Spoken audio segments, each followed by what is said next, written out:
You set foot on foreign soil. Only this land isn't ruled by any country or government. In this land we celebrate music. In this land we celebrate games.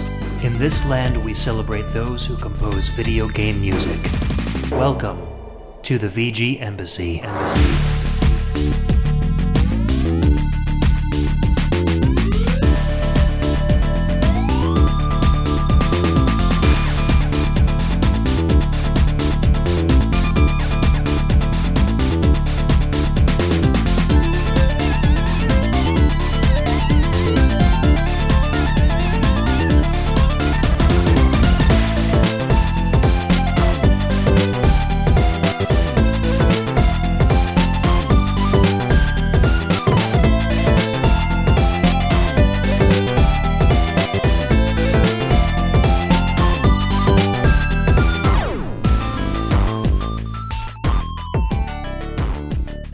Alright, welcome and thank you for tuning into another episode of the VG Embassy. This is a show centered around video game music and the amazing online community of fans and podcasters that enjoy it.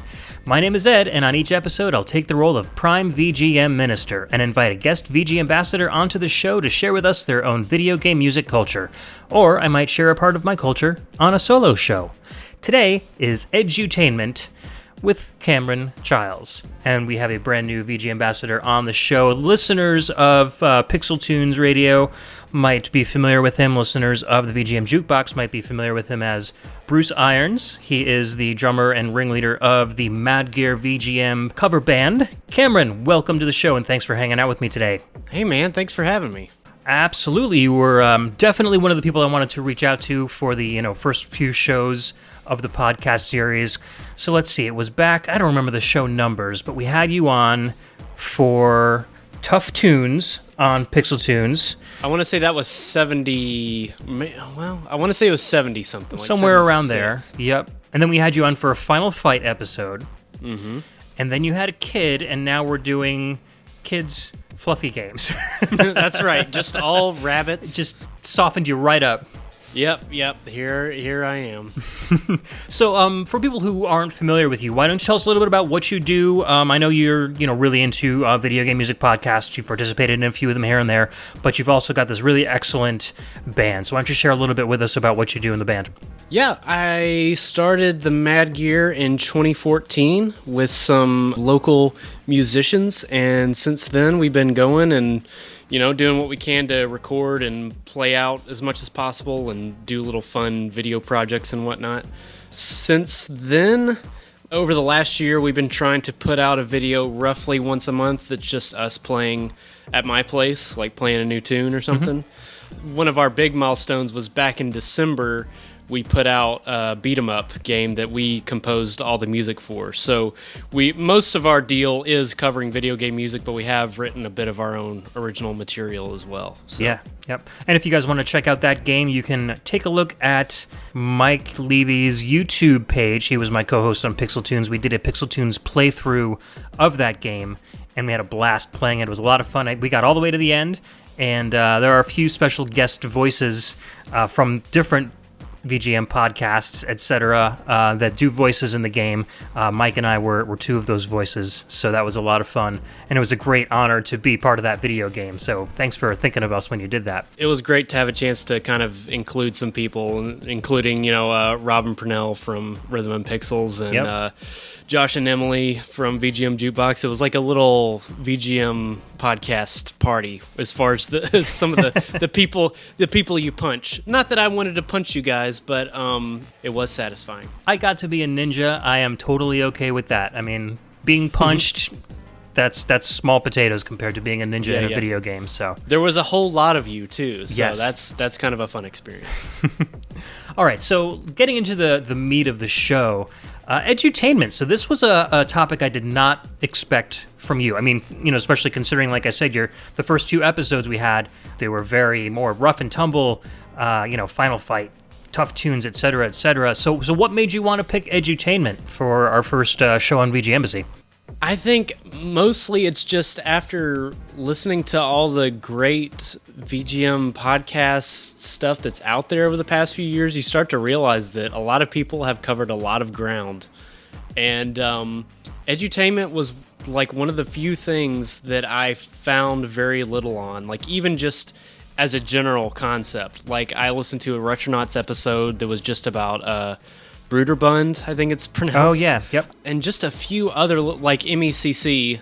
I listened to one about them a while back as well, but just not a lot of coverage on this in general. And I just have a lot of fond memories of playing some of these games when I was a kid. So I was like, you know what, if I'm going to hit up something, I want it to be somewhat unique. And it just kind of went from there, because if you remember, of course you do, but we originally talked about doing something for Undertale. And the more I looked into it, the more it was like, this has been covered to death. And I don't really have anything new to say about it. So I wanted to do something where maybe people might get some new information out of it, you know? Yeah, for sure. I really haven't seen any podcasts or video, at least VGM podcasts that I'm aware of, do anything with edutainment games. You know, my experience with edutainment games when I was a kid is kind of limited. I mean, I played all the tropes. So, you know, Oregon Trail, you know, Where in the World is Carmen Sandiego, that kind of stuff. But, you know, as far as like edutainment or educational software, I didn't really think I played that much. We didn't have a very high-powered computer when I was a kid. I did not have anything that ran DOS. I had an old Mac SE, which my family used well into like when Windows 95 was out. So, and by the time 95 came out, I was already a teenager. So I definitely wasn't into that kind of software. I was, little to no interest in gizmos and gadgets. Exactly. So, so my experiences with a lot of this stuff is kind of limited. The games that I picked for this show are games that came out a little bit later and might be more geared towards teens or the older gamers.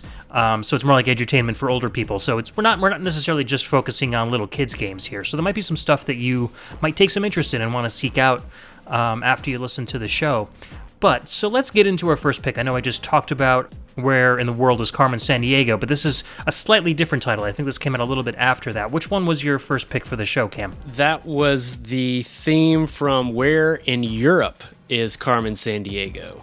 Yeah, and this is the Amiga version, which came out in 1990. And it was composed by Tom Reddick. It's a little short one, so let's get to it and we'll be right back.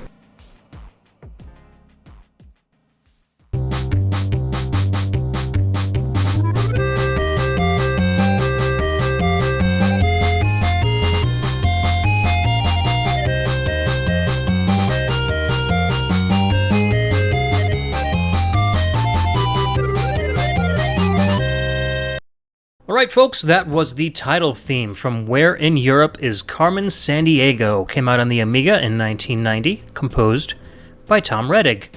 Cute little ditty there. A lot of these tunes that we're going to be playing are kind of on the short side, which I guess is kind of normal for edutainment games. You know, I don't think music was really a focus for these games, but there are still a few gems that we've dug up here and there. So what was your reasoning for picking this one for the show, Cam? I felt compelled to tip my giant red hat to Carmen Sandiego, because that's like, to me, the pillar of 90s edutainment. You know, you mentioned Oregon Trail earlier. You know, unfortunately, for the time those games came out, like, music just wasn't happening. And like, in Oregon Trail, I feel like you had a couple little sound effects, and I feel like maybe it played a little jingle when you got to some of the forts. But I definitely don't think there was any kind of Oregon Trail theme, you know? Yeah, well, that game has been recycled over and over and over again. I mean, I'm sure there are later iterations that did have music, but the versions that I grew up with, it was literally just sound effects. I think it was like Apple IIe, like fourth grade in school when I was playing it. So. Right, and I think that most people, you know, that are in their 30s or whatever, they'll relate to that, and that's what I think of as just, you know, this very limited color palette and just very basic as basic as computer gaming gets to a degree. Right. So yeah, some of the later versions I did look up, but it seemed to be mostly MIDI versions of like American folk songs and that kind of thing. Well, that makes sense for that kind of game, yeah. Yeah, it does, but not so interesting in terms of VGM, you know? Right. So, same thing with Carmen Sandiego to a degree. Like, I remember I played the Where in USA is Carmen, because I had that one at home, and we had it at school, and I don't remember any music in that whatsoever, but I was like, I have to find one of these that has a theme to it, and this happened to be the one. The Amiga version, which I've never even seen an Amiga, and the Where in Europe one, which I've never played. But like you said, it's a cute little ditty. So yeah, I definitely recognize this as the Carmen Sandiego theme, but they've given it kind of like an Eastern European, almost like a Slavic kind of a flair to it, with little flourishes here and there that kind of remind me of like, Russian music or something from that area. It's got kind of like a polka backbeat a little bit. Right, exactly. And the original tune was much more kind of straightforward, like a spy, like theme from Peter Gunn, kind of a takeoff, kind of a theme. Like pretty much. Well, that's the thing. Like, I felt like maybe I recognized it, but I couldn't tell if that's just because it's a little bit on the generic side in terms of the guitar riff or whatever that would be. Yeah.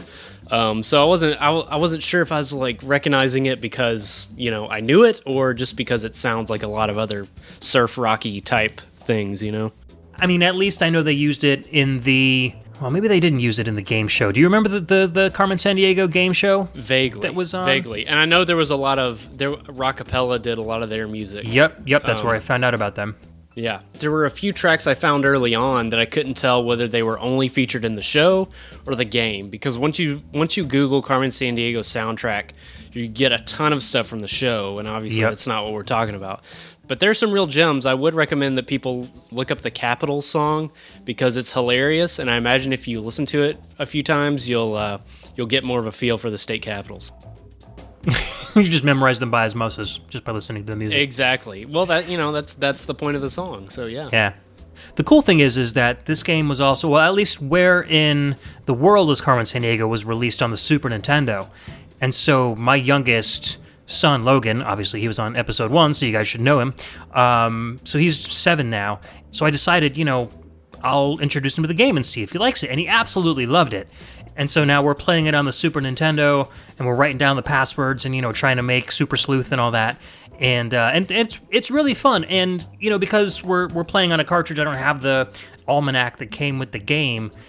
Wikipedia is a great substitute for it. The information isn't always 100% accurate, but you can pretty much tell colored flags, and Wikipedia will also have some, history of countries, etc., that, you might be able to look at if the country doesn't have the same name or doesn't have the same capital. So it was really cool, kind of, and I was teaching him how to use Wikipedia and how to look things up on the web, so it was a great educational experience for him at the same time as I'm kind of reliving my nostalgia for the game, so it was a lot of fun. So this game is for all ages. Yeah, that's pretty neat. I keep meaning to go back and revisit some of the stuff, and it should be noted, maybe like here, kind of at the beginning of the show, is a good time to mention it. If you don't already know, archive.org has a huge archive, appropriately, of DOS games, and I perused it, and I found like every single game from my childhood that I could think of, like off the top of my head. I was like, the Oregon Trail, they got it. These Dr. Brain games that we're going to get to in a little bit, they got it. Like everything, Carmen Sandiego games, all of it. Yeah, you can play them right in your browser. It's insane. It's awesome. Or you can download it if you want. Like it's just so neat. And I would recommend anybody that's got it's got a nostalgia itch to scratch, definitely hit up archive.org because it's great. Yeah, especially for these edutainment games, because a lot of them use all you need is the mouse pointer. Yeah. You don't even really need keyboard commands. You don't have to hook up a joystick and go through all that complicated stuff. You can just get in there and play. So it's pretty cool. Exactly. Yeah. So I just wanted to briefly mention the composer behind this tune. Not because it's a great tune and everybody should know the composer, but because the story behind him is really interesting. So his name is Tommy Rettig, and before he was a code writer, burgeoning software engineer, and a part-time composer, he was a child actor, and he was also an author, and he was remembered for playing the character Jeff Miller in the first 3 seasons of CBS's Lassie television series from 1954 to 1957. So that's really, really cool. I mean, he was an actor. He was doing films from 1950 until 1956, and he did stuff like, I don't know any of these films, but The Lady Wants Mink, Yes, she does. The 5,000 Fingers of Dr. T. goodness. So Big, The Cobweb, and his last film in 1956 where he played Billy, The Last Wagon. So catch some of these on Mystery Science Theater 3000. I'm sure they probably appropriate for that. Absolutely. So he did a lot of television, and then he kind of got sick of it, and he had a lot of mix-ups with drugs and stuff. Like, the acting life just didn't work with him very well. So he ended up becoming a motivational speaker, and through that he kind of got his popularity by using BBSs and early electronic mailing lists. So he started coding his own BBS boards, got really into coding, and then went into software development, which is where he started working on games like the Amiga version of Where in Europe is Carmen Sandiego. So he did a little bit of coding for the game, and he also wrote the music for it too. So yeah, pretty cool backstory on this guy. I've never seen a composer that was also a child actor before, so that's a first. Yeah, that's definitely interesting. All right, man, are you ready to get on your next track? I am. All right, what's coming up next? We have, oh my gosh, this is a good one. This is the intro from Castle of Dr. Brain, which is a 1991 title for MS-DOS, composed by Mark Seibert, Ken Allen, Robert Attlesap, not sure about that one, and Christopher Brayman.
All right, that was the intro theme from Castle of Dr. Brain, a DOS game which came out in 1991. That was composed by Mark Seibert, Ken Allen, Robert Attlesap, and Christopher Brayman. We've got a lot of cinematic music going on at the beginning of this one, and then it kind of gets into this really cool rockin' tune. Is that kind of why you like this one so much?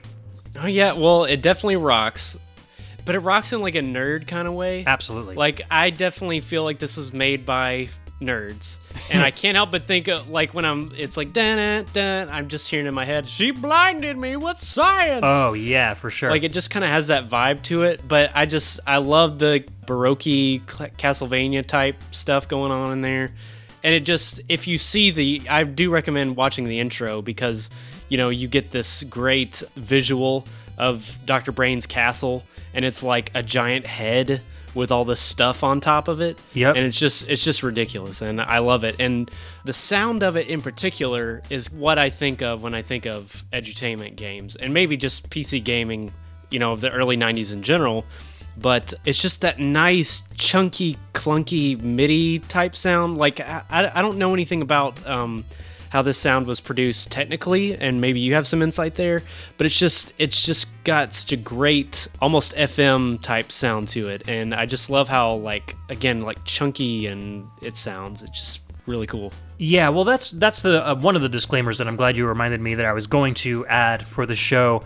Most of the music we're going to play, not all, but most, is going to be using the ad-lib card, as with basically the OPL sound chip. Which is an FM sound chip, but it was able to use MIDI-like composition tools to do the playback. So it sounds kind of FM, but then it also sounds kind of MIDI at the same time. It's kind of like a halfway point between the two of them. But a lot of these soundtracks, depending on your computer hardware and your sound card, you might get a much more MIDI sound out of it. You might hear almost a completely different sounding tune. So if you played these games as a kid and don't remember these songs exactly as you're hearing them now, it's just because it's probably different sound hardware. So yeah, that is the crazy thing about game music and PC gaming, is that you had such a broad spectrum of experience, in terms of how you actually heard it, because that was determined by your computer. So exactly. So yeah, we're gonna hear ad-lib for the next couple tracks, I think. So Castle of Dr. Brain, have you played this one at all? Yes, this one I was big into, and I want to say a lot of these titles, including this one and some of the ones coming up, are ones that I had some good friends, and their mom, they were homeschooled, and their mom was really big into edutainment games. Oh, okay. And so I ended up either playing this stuff at their house, or they would let me borrow it because we had comparable computers. I just remember having a ton of fun with this one, and I got through it, I'm pretty sure, without cheating, because how are you going to cheat? It's 1993. Right. There's no such thing as a YouTube long play in 1991. Exactly. And, we were mentioning the archive.org thing earlier. I tried playing it on there a couple of years ago, when they first posted all this stuff, and I barely got through the third puzzle, and I was like, how in the world did I get through this as an 8-year-old, and now I can't, I'm stuck almost immediately. Granted, when I was 8, I had less to do and maybe a little bit more patience, but I just remember having a great time with these. Yeah. And the artwork in these is exceptional. I think that's one thing, aside from the music, that I would recommend people check out, is just getting some visuals of these games, because they're just really well drawn and they're very vibrant. Yeah, for MS-DOS pre-Pentium era graphics, they were very well done. Like Amiga quality level stuff. So I tried to play this a little bit, and I guess the puzzle games that I'm used to is there would be a character or some sort of storyline, and the puzzles will kind of integrate themselves into the story. But with this one, for me, at least the first couple of levels, I didn't get much farther than that. But, you would click on a door, and then suddenly there would be a Sudoku puzzle, and there would be no theme. It would just be a gray box with numbers in it, and I'm like, what am I doing? It doesn't feel immersive to me, so it just felt like I was doing a lot of random work in this kind of castle setting, so it didn't envelop me in that kind of a sense. Right, and I can totally see that, because yes, there's no context. It's just you're trying to get into this guy invited you to his castle maybe, but then was like, you need to be smart enough to get into my castle. Yeah. And now figure out all this stuff. As far as I know, that's all there is to it, or maybe even less than that. You're just doing this for fun, quote unquote fun.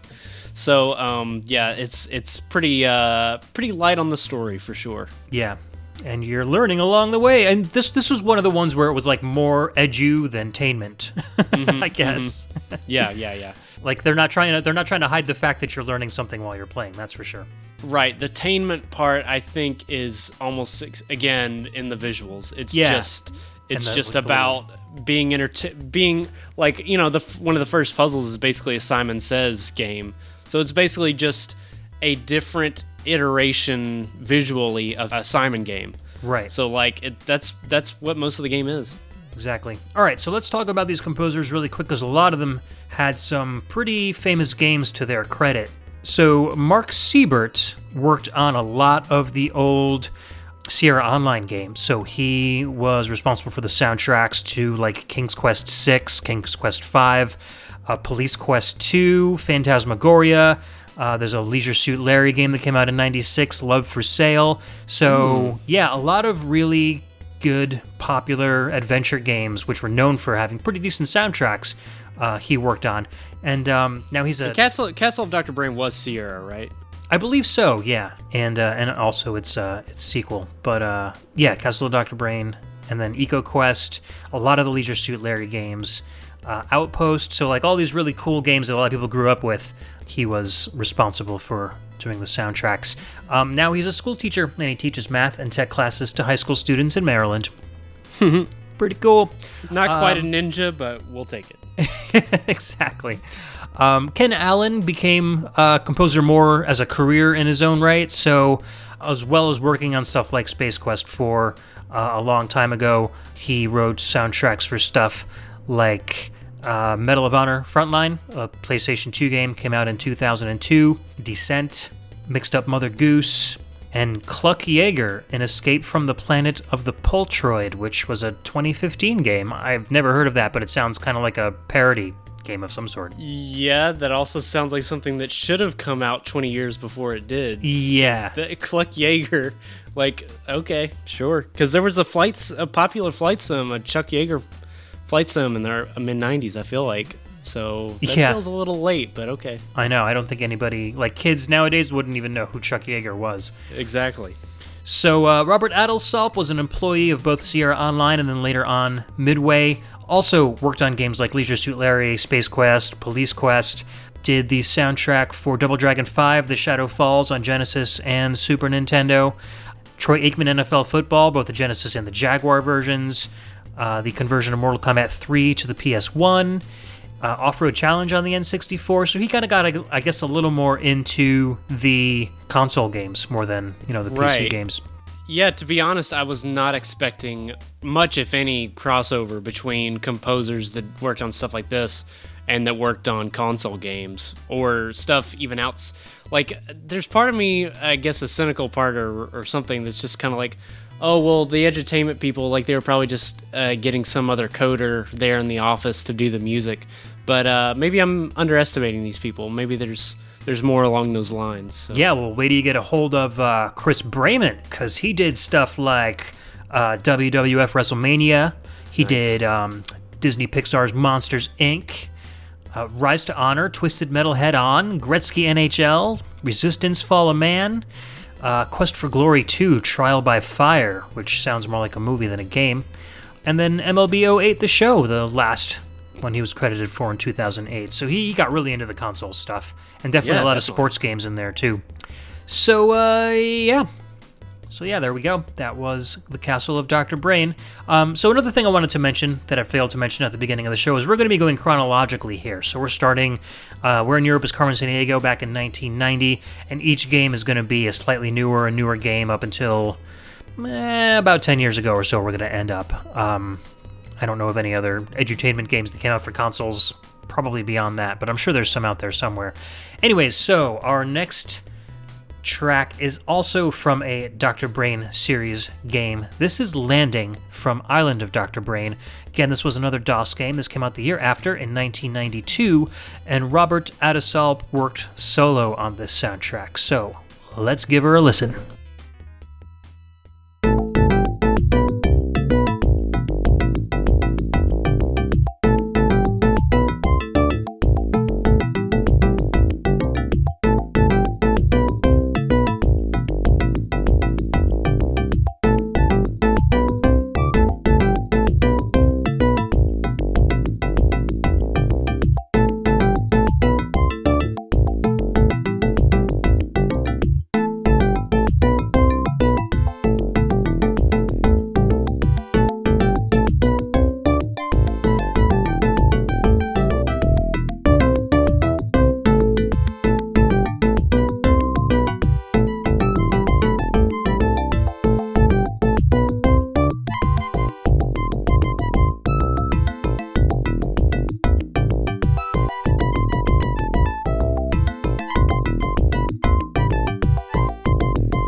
And we're back. That was Landing from Island of Dr. Brain, a DOS game which came out in 1992, composed by Robert Adelsalp. I'll just give you really quick, the first thought that came to my mind was DJ's theme from Super Street Fighter 2. I think they sound very, very similar in tone. I haven't heard that one in years, so I can neither confirm nor deny your assertion. It's got that same kind of like Jamaican islandy sound. Yeah. And this one, when I was listening to it, I was like, yeah, we're doing this. Like, it just immediately grabbed me. listen to it now. It gets a little wanky through, like halfway through, with some of the little wee wee wee wee wee wee, like solo type stuff. Yeah. But I still really like the general vibe of it. And you commented on the bass as we were listening, like it's just nice and super low. And again, it's that super clunky sound that I really just, out of nostalgia or something, I just really love it. I really think it sounds cool. Yeah, it almost sounds like some of the notes are just slightly off tempo, but I think it kind of adds character to the song. And I think that's kind of characteristic of a lot of the ad-lib music. I don't know what it was about that sound card or the composing hardware or composing software or whatever, but it always seems like the notes are like trying to catch up with each other sometimes. I know what you mean. It got to the point where it was like more of an endearing characteristic about the sound chip than it was like a flaw or something. So I think composers kind of almost anticipated that and tried to compose around it and tried to make it sound more like a human element. But yeah, I really like the island sound to this. I could imagine some steel drums, maybe some like marimbas, or very, very laid back, kind of like a resort. You're just laying next to a pool with a giant frozen drink with a huge umbrella sticking out of it. But you're also determined about something. Right, well, because on the other side of the pool there are these two statues, and they have moving parts that you have to solve in order to get onto the next part of your vacation. Exactly. You want to be able to go to dinner with your family, but first, a puzzle. And this game, I enjoyed a little bit more because they really did integrate the puzzles into the scenery around you instead of like Castle of Dr. Brain, where it was just, boom, here's a window with some crap you have to do. This one, you would actually get to an area and there would be two statues, and you would have to figure out what you need to do to the two statues in order to get to the door that's behind them that's closed. There was one where you have to basically put the whole scene together like it's a jigsaw puzzle. Like part of the scenery, there was a treasure chest in front of you, and you would take the pieces out of the treasure chest and literally have to build the scene around the treasure chest, and the treasure chest is kind of sitting on the shore by the beach. And it was also animated as you were putting it together, which was pretty cool. So yeah, there was some good stuff in this game. I didn't get a lot of time to play it. There were a lot of games in this show, so I was kind of like trying to rush through everyone to get a little experience with them. But this is a game that I would probably go back to with Logan, because I think he'll really enjoy playing this one, and we'll kind of maybe play a little bit more of it. Yeah, this one is, as a kid, I just remember like just playing like the opening bit or something. I never really got into, so I'm at this point more familiar with the soundtrack than I am the game itself. Just looking at the title screen itself, it just has that great vibrant design, and it kind of does make me want to just go back and play it just to, do some brain exercise or something. Hey, pretty soon your daughter's going to be old enough. It's true. So you can take her on a little journey to Dr. Brain's Island. Yeah, and that's the thing. Like, I want to say there's like 5 games total in the series or something. There were several I had never heard of once I was doing a little bit of research on this one. So there's plenty to be had. Castle of Dr. Brain, Island of Dr. Brain, Convenience Store of Dr. Brain. Yeah. The porta potty of abandoned truck stop. Yeah, the porta potty one's very short, but man. The video rental store of Dr. Brain. Oh gosh. Well, we're talking 90s here, so they've got to be contemporary. Yeah. You know? Mm-hmm. Current. The Bradleys of Dr. Brain. I don't know what that means. Oh, sorry. That must be a Northeast thing. It was a department store like Target that was very popular. That closed down like a long time ago. Gotcha. But it's one of like the Northeast, like nostalgic. Every once in a while, you'll see on Facebook somebody post, "Remember Bradley's?" and everybody will be like, "Oh yeah." Right. Or must not be a Tennessee thing. Okay, here's a real deep cut. If we can do the Discovery Zone of Dr. Brain. Oh yeah. Yeah. For sure. I don't know, those might still exist around here in malls, actually. Well, I'm coming up to your malls then. You should. I need to get in some ball pits and slides and whatnot. Some giant stuffed animals that cost $1 million. Oh yeah, it sounds amazing. Yes. All right. I think we've pretty much gone off the rails enough for that one. All right, so let's get on to a game that I think everybody's going to be at least partially familiar with. This is one of my picks. This is called Monkey Song from Mario Paint. This is an SNES game that came out in 1992, composed by some familiar names: Hirokazu Tanaka, Ryoji Yoshitomi, I know, seriously, and Kazumi Totaka. I am pretty sure that Kazumi Totaka composed this particular track. I'll let you know why when we come back.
Alright, that was Monkey Song from Mario Paint, which was released on the Super Nintendo in 1992, composed by Hirokazu Tanaka, Ryoji Yoshitomi, and Kazumi Totaka. And so the reason I said that Kazumi Totaka's, I'm 99.9% sure he composed this one, is because Totaka was credited for writing all of the music from the menu in the Wii console. So the shop music, you know, all of that, the weather channel, all that stuff.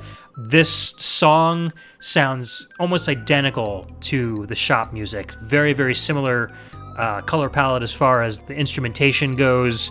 Really similar composition style. So I've got to believe it's the same dude. What do you think, Cam?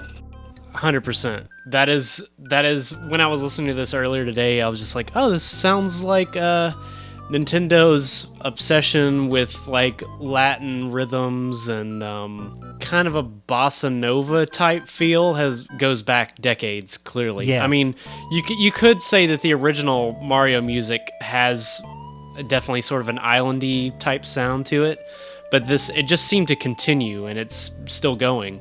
Obviously, the Wii music just has a very I don't know enough about bossa nova to say it's like textbook bossa nova, but it's just so relaxing, and it's kind of syncopated rhythms and that kind of thing. So it's just very similar. I think at least, you know, the shop tune, which is what I equate most strongly with this one, it had a very kind of like I don't know, like a 1950s PSA film, like you know, see a woman with pearls and high heels, like shopping in a store. You know, it's got that very kind of whimsical kind of feel to it, and I think that's the kind of sound they were going for. Yeah, and from my understanding, like the 50s and 60s, like early to mid 60s maybe, like that was a really big time for some of these island influences like bossa nova and that kind of thing. Yeah, for sure. So yeah, it ends up sounding like, you know, it's that weird like reinterpretation by a different culture kind of thing. Exactly. They called it lounge music, but it had all of that Latin influence to it. Exactly. So, yeah, the soundtrack to Mario Paint is a very interesting one. There's a lot of really experimental stuff on there. I know, you know, Hirokazu Tanaka is very strongly, he loves the experimental stuff, and Nintendo used to just let him go wild with all of his tunes. So you get a lot of very weird, crazy tracks in there. And, Kazumi Totaka did a lot of that stuff too, because he did the music for stuff like Luigi's Mansion, and some of the Animal Crossing stuff gets to be kind of weird in places. So, this team of composers that they had for this game, I think they really wanted to bring kind of that bizarre sense of humor that the game had out into the open. With a lot of those really strange, like that fly swatting game that you could use with the mouse to hit the flies. Like, just really bizarre stuff with some really fun soundtracks that were a lot of fun to listen to outside of the game as well as inside the game. Yeah, this game was really something else, man. I remember renting it on my own a couple times, and then other people would rent it. I didn't own it. I didn't know anybody that owned it, but it was such a like unique thing, and it was fun just to mess around, with your friends or whatever, and make little dumb drawings or compose, really bad music. Yeah. There's just so much to do. It's such a unique little thing. Yeah, it holds up too. I mean, even going back and playing it in emulators now, I have a lot of fun with it. That little song composer caught on with so many people that there's now a Windows app, which is based on the Mario Paint song composer, but they enhanced it. So there's more musical instruments to choose from, more enhanced audio and stuff. So it's very cool. The legacy of this game has definitely lived on way past the life of the Super Nintendo. Right. So, speaking of Latin sounds, etc., let's move on to the next track. What do we got coming up? This is Argentina and Brazil from Mario is Missing, which came out for the Super Nintendo in 1992. It's composed by Sam Powell and Rob Wallace. All right, let's hit it.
Hola, that was Argentina and Brazil from Mario is Missing. That was the SNES version of the game, which came out in 1992. And that was composed by Sam Powell and Rob Wallace. A lot of these tunes were kind of remixes, obviously, of the Super Mario World tracks.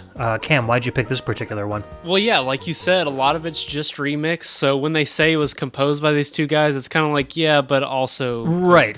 Featuring Koji Kondo. Right. So when I heard this, I was like, oh, it's the Star World theme. But then it goes in a couple different directions. And I would recommend that people check out these soundtracks if you don't know them, because it is kind of neat to hear like these different little twists, especially on the castle themes. Like there's just some different stuff done with them, and it's just fun to hear. You know, if you're familiar with the original version, then hearing this slightly different. Yeah, it's kind of a throwaway game. I think, this game gets really terrible reviews. Nobody really wants anything to do with it. And I think because of that, a lot of the neat little quirks of this soundtrack are kind of tossed by the wayside. It's just, nobody gives it the time of day. Exactly. And again, it ties into the Latin stuff we were talking about 100%, but then also it marks the time it took me way too long to realize that the Star Road theme is the Invincibility Star theme slowed down. Yes. I never realized that until I heard this, and I was like, wait a minute. So there's that. That's really funny. Yeah, I think I was aware of it when I first heard it, but I can see why you might not be, because the Star theme is really fast, so But this is just a much more laid back. This is even more laid back than the Star Road theme. So, and then again, it has that kind of Latin element that we were just talking about in the Mario Paint track. Obviously, this is when you're in the Argentina and Brazil levels, so they're adding a little bit of that flair to it. And then it kind of diverges from it, and it keeps that same kind of candor, but throws in some nice little solos, and it uses the Mario World instrument set, so you get to hear those little Yoshi bongos kind of do a little solo, and it's fun. I mean, there's more stuff. Like, I thought that it started to loop like around like 35 seconds or so, but if you keep listening, you get a whole nother little section there, which I didn't even expect, so that was fun. Yeah, it's pretty cool. Have you played much of this game at all? I really very briefly kind of checked it out and was like, I don't even know why I'm playing this. Okay, so this is one that I remember renting as a kid and having fun with, and the takeaway memory from it is it was the first time I'd seen the word Europe. Wow. You know, I'm assuming I'm like 7 or something at this point. And so I remember pronouncing Europe Ooproop because, you know, I don't know how to say the word Europe. Right. If you look at that and you're a kid, you're like, that's Ooproop. Right. And my brother made fun of me for that.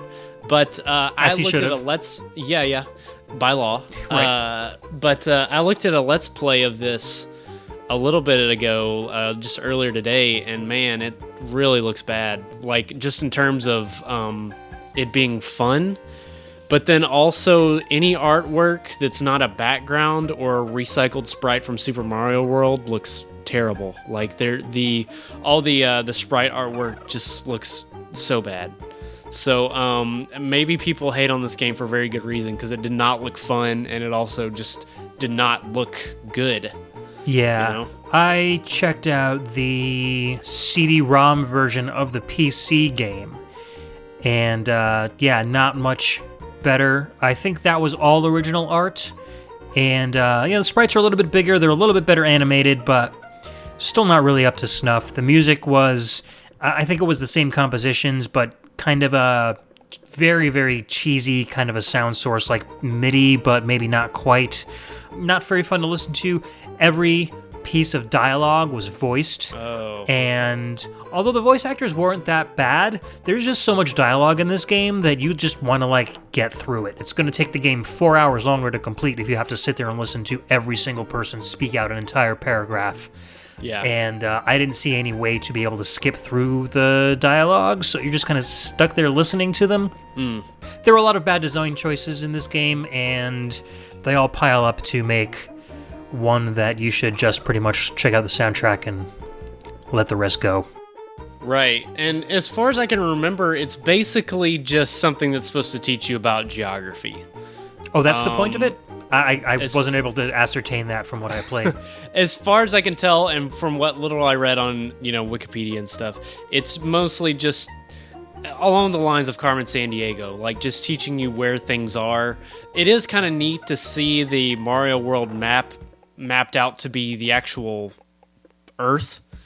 Like all the continents and stuff, because that's how the world map works in that game. Right. But so my assumption, again, not having played it in decades, is that I'm pretty sure it's like teaching you where things are, basically. Gotcha. Well, exciting stuff. It didn't do a very good job. Yeah. I still don't know where Ooproop is. So, all right, let's talk really quick about the composers. Sam Powell. I think we talked about him briefly on. Was it the last episode? No, episode 6. I think Dark Sci-Fi with Emily. We talked a little bit about the Shadowrun games. He was the gentleman that composed the Genesis version of the Shadowrun soundtrack. So from Shadowrun to Mario's learning games, that's quite a jump. Okay. Yeah. Yeah, he also did the soundtracks for Mario's early years, Fun with Letters and Fun with Numbers. Moved on to Vector Man 2, he did the sound effects for that. Amazing Spider-Man Web of Fire, that's the really expensive Sega 32X game that everybody wants to get but really sucks. And finished up his career most recently in 2014 when he did Shadowrun Dragonfall. That was the remake or not the remake, but the I guess the reboot of the Shadowrun series, which came out on Steam not too long ago, which he also worked on the soundtrack along with the guy who did the SNES version of the soundtrack. Rob Wallace, same kind of stuff. Tom Landry, strategy football. Eagle Eye Mysteries, which we'll be hearing from in a little while. He also did the Mario's early year games. Cyberbikes, Shadow Racer VR in 95. Virtual Pool 64, which I'm sure was one of the best N64 games ever released. I literally pictured a pool, not billiards. Yes. Which might have been a better game. Who knows? I don't know. Any game that came out pre-2018 with the word virtual in front of it is not worth playing. Virtua, maybe, but not virtual.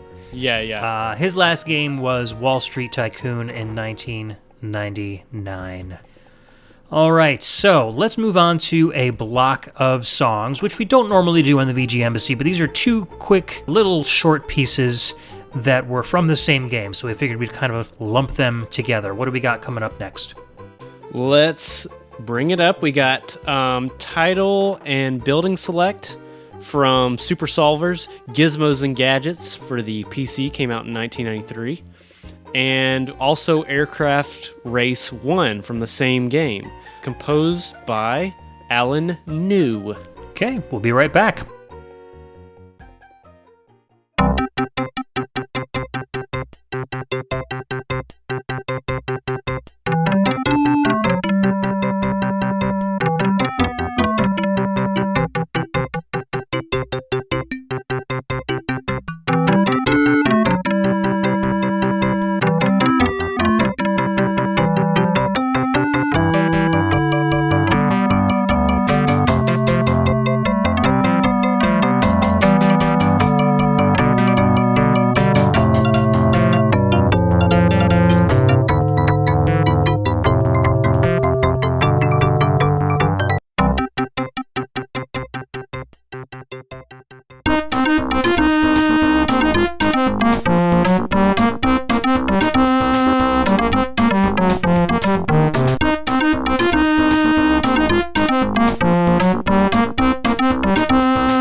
Welcome back, Edutainment fans. That was Super Solvers, Gizmos, and Gadgets, the tracks Title/Building Select and Aircraft Race 1. This was a PC game, again, for DOS that came out in 1993, composed by Alan New.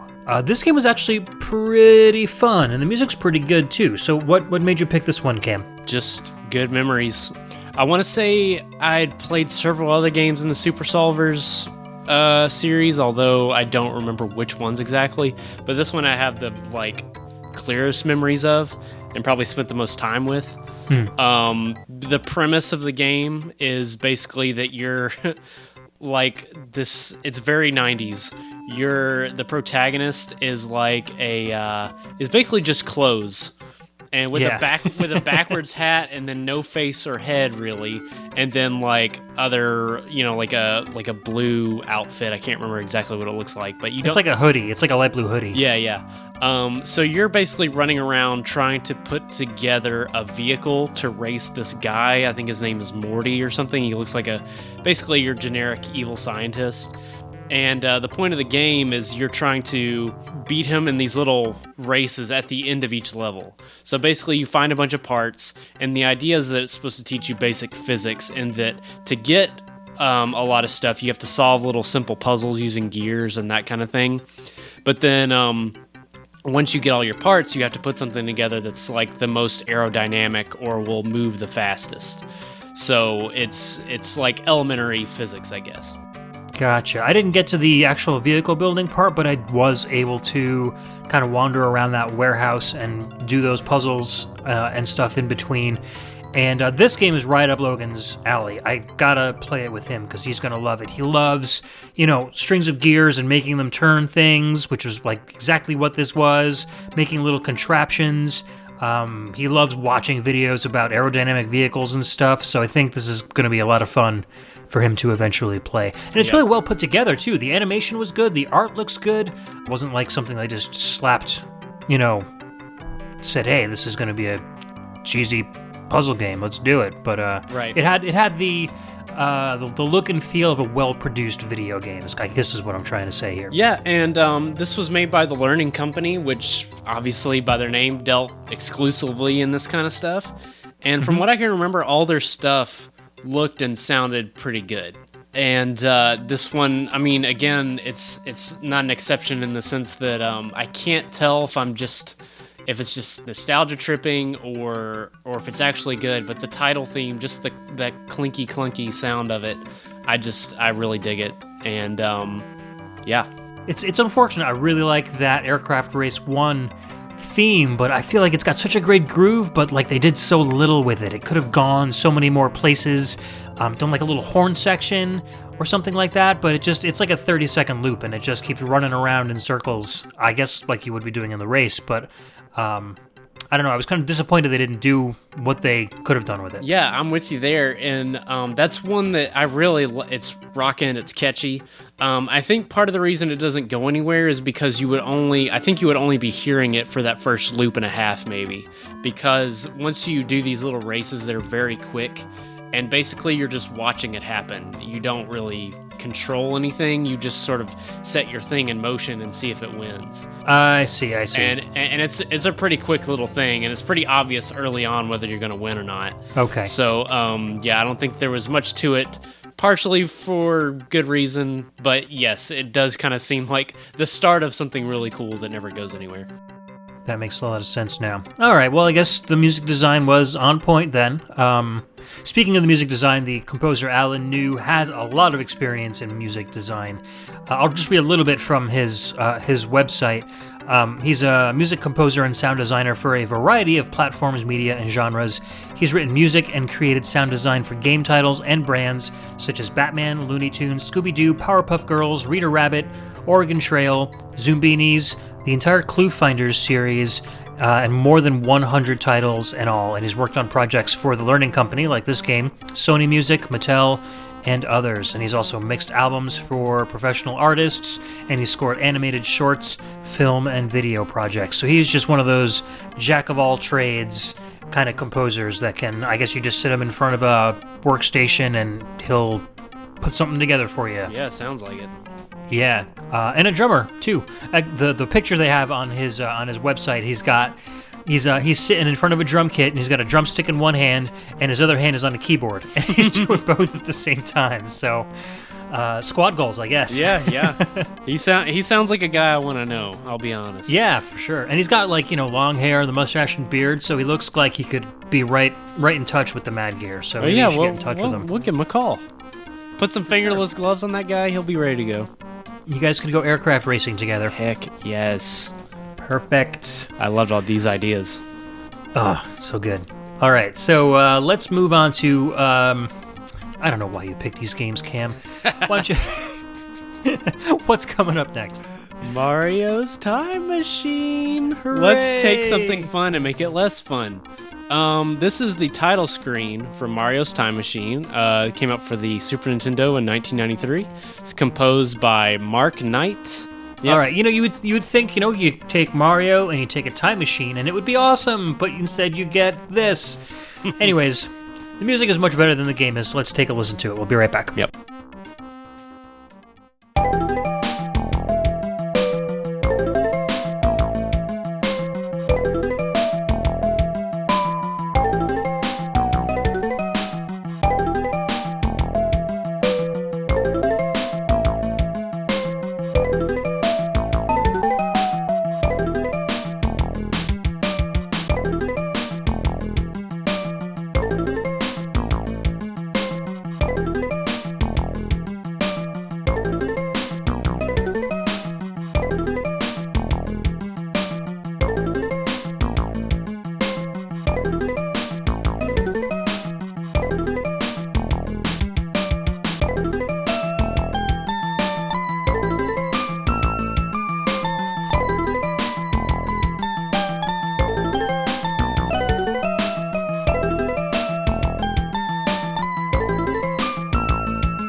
right, that was title screen from Mario's Time Machine, released on the SNES in 1993, composed by Mr. Mark Knight, and of course we should also credit Koji Kondo for the original tune from Super Mario World that this is based on. I really like this one, Cam.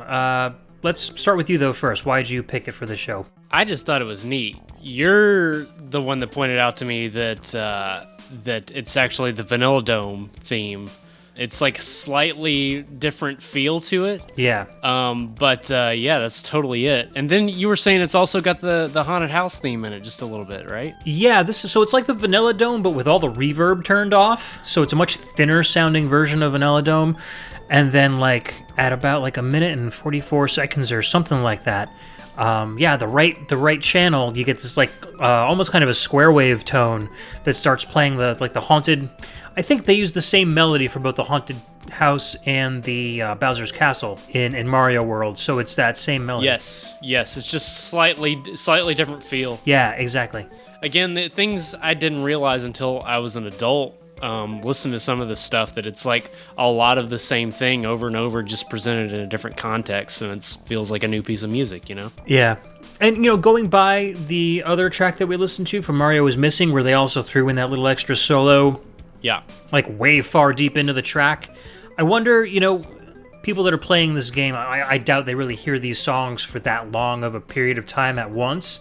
So there's probably all these little neat solos and stuff in this soundtrack that people aren't even aware of. It kind of makes me want to go just listen to it intently and see what little tricks and things that I'm missing that I would never have thought to even listen for. So yeah, again, that's just like Mario's Missing. I would definitely encourage people to check this out because it just feels like really well done remixes.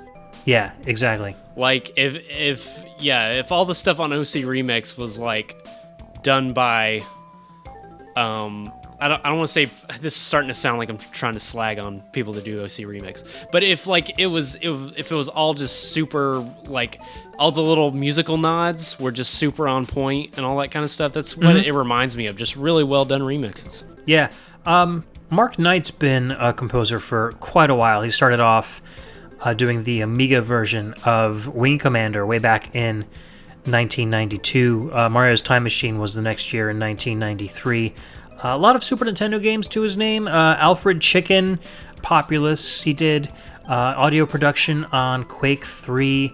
A lot of the F1 games. F1 2001, 2002, and then 2010 and 2011. He was the audio lead on those games. Looks like he started working for Codemasters after a while. So The Grid, Dirt 2, Dirt Showdown, and then stayed with the F1 series. So all the way up to F1 2017. He was the lead composer for that as well, and also the Micro Machines mobile game, which came out in 2016. He did the composition for that too. So I know Codemasters does a lot of really great work, and they have a lot of really good music in their soundtracks. So I guess he really had a good career, and a long career too. Yeah, a lot of these people, it's surprising me. Again, just the console crossover and the longevity and prolificality. That's not a word, but you know it what is I mean. now. Yep. We're just creating words at the embassy here. So whatever, because we're our own sovereign nation, whatever you create here is now an official word. So yeah, and what are you going to do to stop me? I have a diplomatic immunity. You are a VG ambassador with no rules and no sense of time. We've got all this like cuddly edutainment stuff. I've got to get in a little bit of my like Mad Gear bad attitude. So right, there it is. Exactly. So I know these games are pretty cuddly, especially this next one coming up. Oh yeah. This is probably the friendliest game I've played in a while. This is the title theme from a game called Eagle Eye Mysteries. This also came out the same year, 1993, but this one's for DOS, and this one was composed by a familiar name, Rob Wallace.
Okay, that was the title screen music from Eagle Eye Mysteries, a 1993 DOS game composed by Rob Wallace. And of course, you'll remember Rob Wallace from the Argentina and Brazil theme, which we just played from Mario is Missing. So, where Mario lost...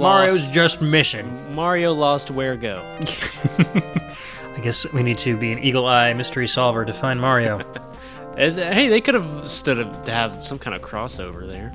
That would be cool. Just because the composer's the same. Suddenly the game worlds collide with each other. Right. If only.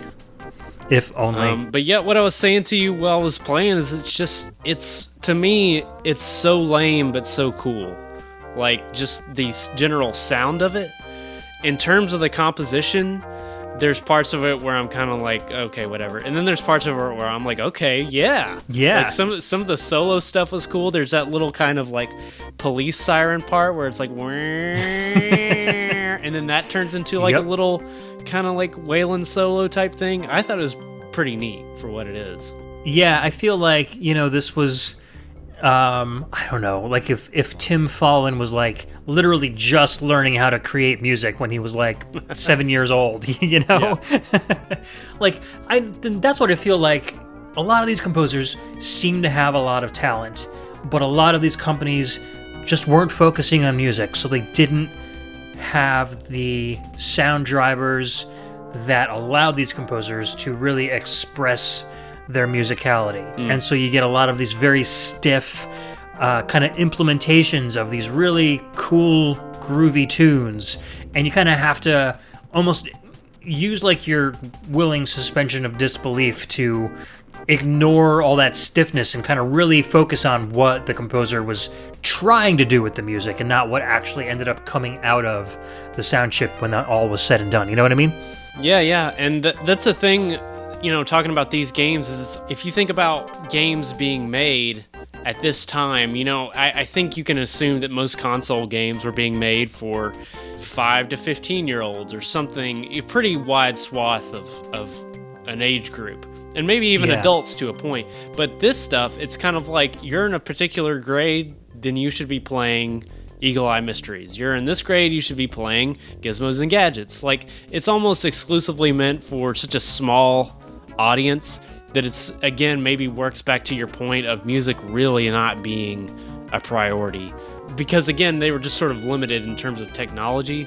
To me, that all brings out the charm in it, right, and really hits me in my nostalgia bone or whatever. I have appreciation for it that goes beyond just what's coming out of the speakers, I think. So I'd be really interested to hear what somebody like Alex Messenger might think of this, or somebody who's just never played the games or of a completely different generation, Yeah, for sure. And hopefully they will all chime in when we post this episode on our Facebook group, so we'll have to look out for that. And another thought that just came to me is that a lot of these games were exclusively played in schools. You might have it at home, but I think a lot of schools will have it. And if I remember, even if the game had sound effects or whatever, you're in the back of a classroom playing these games while other kids are trying to learn up front. The teacher's going to turn the volume down on the computer, so you might not even be exposed to the music in the game at all. So you might have nostalgia for this game, but have never heard the soundtrack in your life. And I think maybe developers also understand that. So when they put in music, they're not necessarily going to say, let's dump a whole bunch of budget into these songs because 50% of our audience might not even hear it, unlike a console game where 99% would. Right, exactly. So yeah, I like this one. I mean, it does definitely go in a whole bunch of different places. This plays during like kind of an opening cinematic that kind of introduces you to the characters and the I guess the town that you're kind of solving mysteries in. You can wander about the town and visit people and get clues to figure out who is, it's very like Magic School Bus style in terms of like looks and age group. I think everybody's very friendly to each other. Even the mischievous kids are still like, hey, I'm your pal. Right. One of those very bunnies and rainbows kind of neighborhoods. Yeah, and I was watching some of the humble brags on the intro itself, where they're like, we caught some car thieves working out of this vacant lot, and I'm sitting there thinking, okay, kids should not be involved in solving crimes whatsoever. And I hope this didn't inspire anybody to actually do anything like that, because let's leave it to the authorities, I think, is maybe the best way to go. I jury-rigged my Fisher-Price radio into a police scanner. I'm coming to get you, bad guys. Oh, dear God. I can see my kids doing that. Yeah, please, just... I feel bad for the criminals, actually. Yeah, well, hey, I mean, get yourself a van, and maybe you can, they'll solve any crime before dinner time, right? True. You know, if I have them play the Super Solvers, Gizmos, and Gadgets first, and then let them play Eagle Eye Mysteries, they will be able to build their own mystery van style vehicle or aircraft, and they can use that to chase down their perps. You were onto something. Just make sure they're wearing GoPros and you've got some quality entertainment. This is a YouTube series waiting to happen. Exactly. Yes, Junior Cops. And it's all they've already got a really killer soundtrack going, so no need to worry about that. Warbly FM to the gills. All right, man. So let's get off of this ad-lib stuff for a little while and do a little more SNES. What'd you think about that? Oh, especially considering what we got coming up, I am all for it. Awesome. So what's coming up? Bonus round from Math Blaster Episode 1, In Search of Spot. That came out for the Super Nintendo in 1994 and was composed by Mark Cooksey. All right, let's blast some maths.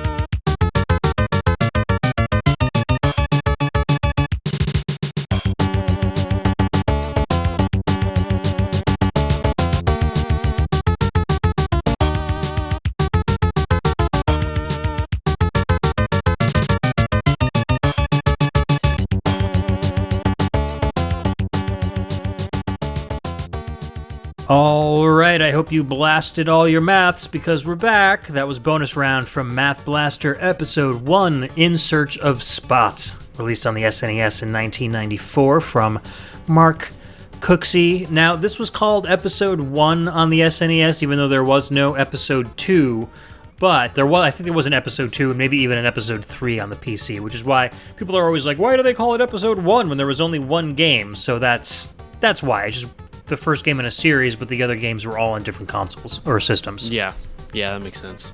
So, I know that you really enjoy this track. What do you enjoy about it so much?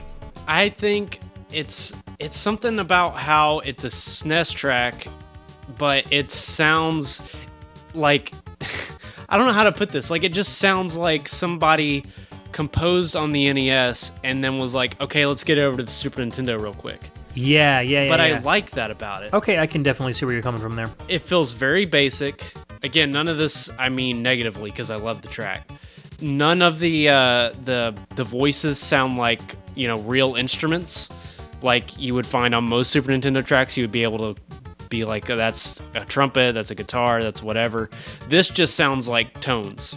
Again, kind of relating it back to the NES. Right, like square waves and triangle waves, yeah. Yeah, so, and even in terms of composition, there's just something about it that sounds very Japanese and very NES. Again, I know it's a Western composer, but like, it sounds like this guy was kind of emulating that style, but on a different console.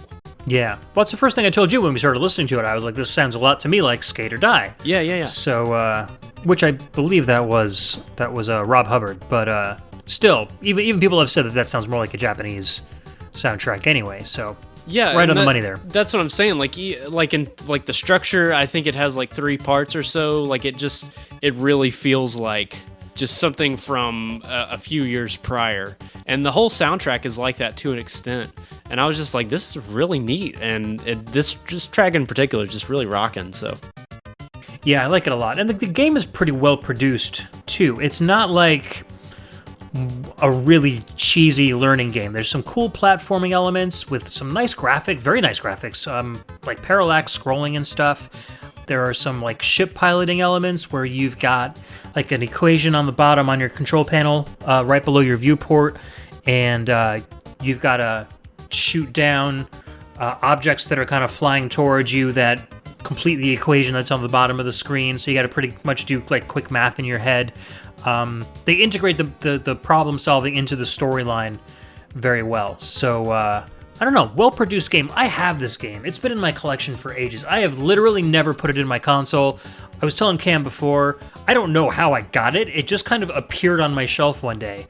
And my brother and I both worked for Funcoland and GameStop, so I'm sure it just found its way home with one of us in a large game purchase at some point, and it just got added to the collection without any of us even remembering. So, but I'm looking at some video on YouTube now of it, and it actually looks pretty fun. So I think combined with this cool soundtrack, I think I'm gonna definitely check this out. I think this might be a cool game for Logan too. It feels like it's right in his age bracket.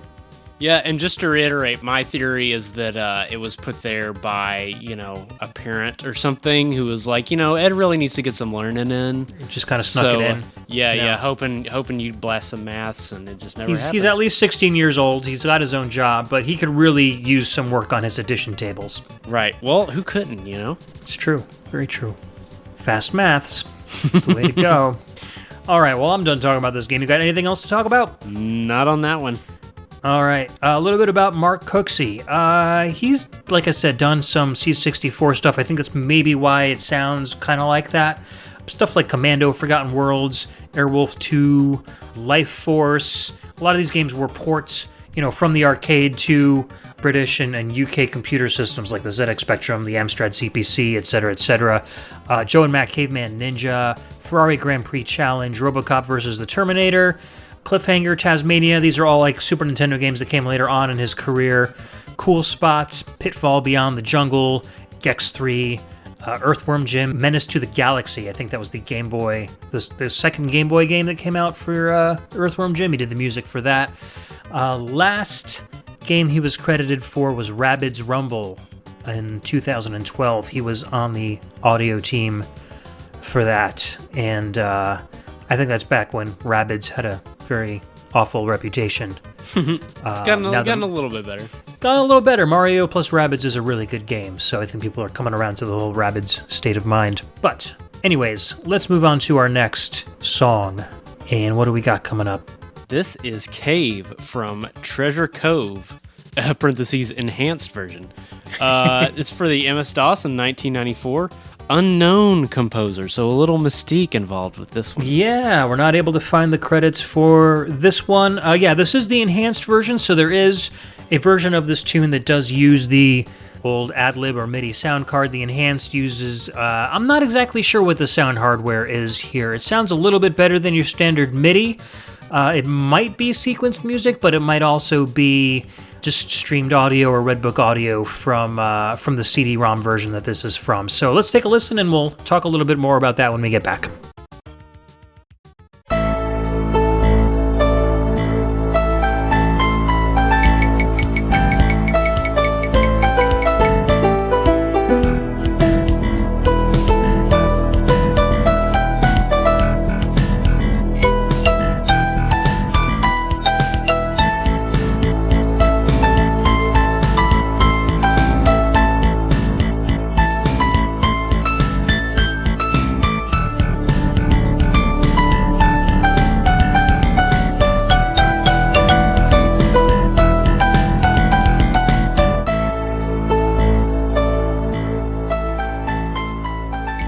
And that was Cave from the enhanced version of Treasure Cove, which came out on MS-DOS in 1994 by an uncredited composer. Now, I'm just going to go ahead and quote from the old Pixel Tunes days and say Dat Bass. Yeah, man, Dat Bass is fantastic. So, I was telling Cam while we were listening to this, I originally loaded up the original DOS game, the non-enhanced version, wanting to get the music from it so I could play it on the show. And the ad-lib version of this track just doesn't cut it, man. I think the instruments in this song really help make it what it is. The composition is good, but that bass tone is so nice. It's got a nice sounding snare, and those pianos just sound really nice and twinkly. So this version might be a little more staticky or compressed sounding, but I really wanted to pick this one instead of the ad-lib version. I think I made the right choice. Yeah, it sounds great. So what'd you like so much about the track itself? It just, for, again, a kid's game where you're doing, I want to say this one's also math-based. I'm having trouble remembering, but I did play it as a kid. But just for being what it is, it's just such a great groove and, like, more just adult-sounding music. I don't mean adult in some kind of, like, explicit sort of way, but just, like, mature, I guess is what I mean. Right. And it's, again, just atmosphere and something you wouldn't necessarily expect to find in a game like this. Yeah, it's funny because this takes place, at least the part of the game that this takes place in, it's in an underwater cave.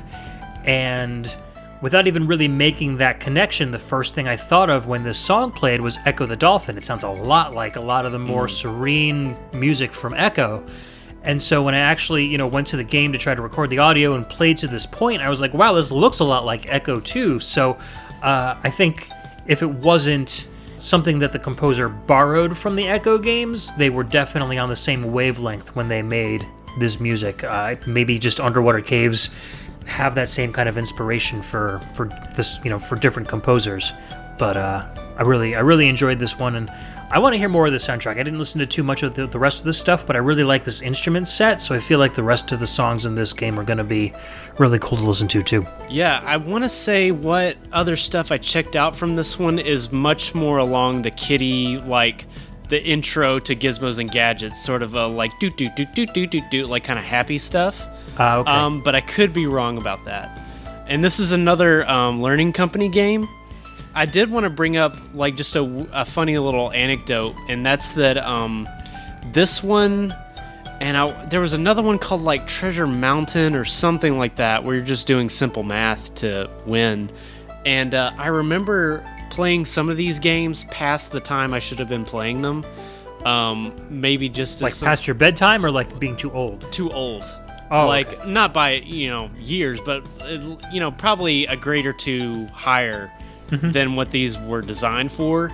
And I don't know if that was just done out of like boredom or wanting to feel good about myself or something. Because sometimes, like I'd do the same thing with Turtles in Time and just put it on easy and just blow through the game because that's a particularly easy game, Right. So I there were definitely times where I was playing these and I was just breezing through them, not really even thinking, because I was a little bit beyond that as far as my schooling went. But they were still enjoyable experiences without the challenge associated with them. So yeah, that's really kind of a funny concept now that you think about it, because you could be crappy at Super Mario Brothers when you're a kid. You practice, you get better at Super Mario Brothers, you beat it, whatever. You spend 20 years away from it and go back to it, and suddenly you're very crappy again. Right. But with like an educational game like this, you kind of use those skills outside of the game. So if you're struggling with your basic math when you're in like, 3rd, 4th grade, and you can't beat this game, when you come back to it 20 years later, you're going to have all the tools you need to beat the game, no problem whatsoever. So that's kind of a major difference. Well, you might. No, well, yeah. If things are as they should be, then yes, you'll be able to get your 9 minus 1. Yeah, I don't know what all about that, Southern education system you guys have down there, but it's a mess, man. I grew up, 15 minutes from the Yale University campus, so I just get it all by osmosis. Ooh. All those Yaleys just breathe out, and I just absorb all that information. So yeah. You came out of the womb wearing like a very nice little sweater. yes, well, and, I just looking fancy. I was born at Yale New Haven Hospital, so I was a Yaley from birth. I knew 17 languages as soon as I popped out. Well, we've got college football down here, so take that. I know ours is Ivy League football, so we lose every game we play. So there you go. You can have your football. Yeah. So there's no transition I can think of to get into the next game. So let's just do it. Next track is called Progressive. It's one of my picks, and this is from The Incredible Machine 3. Might also be known as The Incredible Machine 2, Even More Incredible Machines, or something to that effect. This was a Windows 95 game, came out in 1995, composed by Tim Clark and Christopher Stevens, and this is an actual Red Book audio CD track, so you're going to hear some live instrumentation here for a change. Let's give it a listen.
All right, we are back. That was Progressive from the Incredible Machine 3, the Windows 95 version. Came out in 1995, composed by Tim Clark and Christopher Stevens. I thought directly of you, Cam, when I first came across this song. I was like, this has denim and headbands written all over it. I was like, this is Mad Gear fodder right here. Yeah, and that's it's called progressive, which I love. It's like calling a rap song hip hop or something. Like Right. it is very progressive. It doesn't like and I definitely see your thing. Like it definitely feels like kind of montagey.